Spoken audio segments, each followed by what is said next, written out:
Hey guys, you're watching History by Year, and today we've got something awesome for you.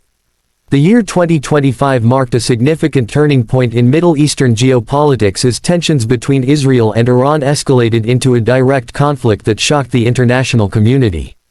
For years, these two regional powerhouses had been locked in a shadow war, engaging in cyberattacks, espionage, and proxy battles across the region. But in early 2025, a series of rapid developments transformed this cold conflict into open confrontation.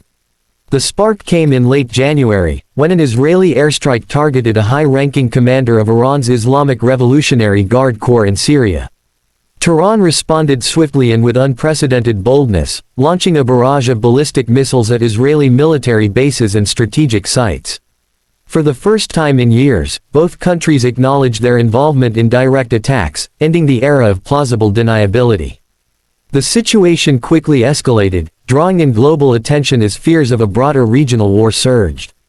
Israel activated its Iron Dome and David's Sling defense systems, successfully intercepting many of the incoming missiles, but the psychological and political impact was profound.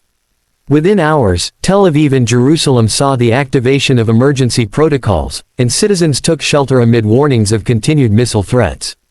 Iran, meanwhile, braced for retaliation. Israel's counterattack was swift and surgical, targeting Iran's nuclear facilities and key military infrastructure using both airpower and cyber warfare. In a significant blow to Iran's strategic capabilities, Israeli forces reportedly disabled communications systems at a key underground nuclear site in Natanz. International reaction was immediate. The United Nations called for restraint, and global powers, including the United States, Russia, and China, pushed for diplomatic de-escalation. The U.S., a longtime ally of Israel, reaffirmed its support for Israel's right to self-defense but urged both sides to avoid triggering a full-scale war. Meanwhile, protests erupted in various parts of the world, with pro-Iran and pro-Palestinian demonstrations fueling public outrage against what many viewed as the failure of global diplomacy. By mid-February, the conflict had spread beyond the two nations. Iranian-backed militias in Lebanon, Syria, and Iraq launched attacks on Israeli and U.S. interests, while Israel expanded its operations to target these groups across borders. Oil prices soared amid concerns over stability in the Strait of Hormuz, a vital global shipping lane, and global stock markets experienced a sharp decline. Despite the intensity of the early weeks, neither side officially declared war, and by March, international mediators managed to broker a fragile ceasefire. Back-channel negotiations led by European Union diplomats and quiet coordination between U.S. and Gulf state leaders created a pathway toward de-escalation.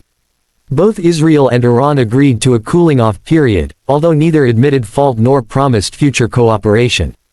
The 2025 Israel-Iran conflict became a stark reminder of how quickly geopolitical tensions can spiral into military confrontation. It revealed vulnerabilities in global diplomacy, the speed of modern warfare, and the ongoing instability in the Middle East.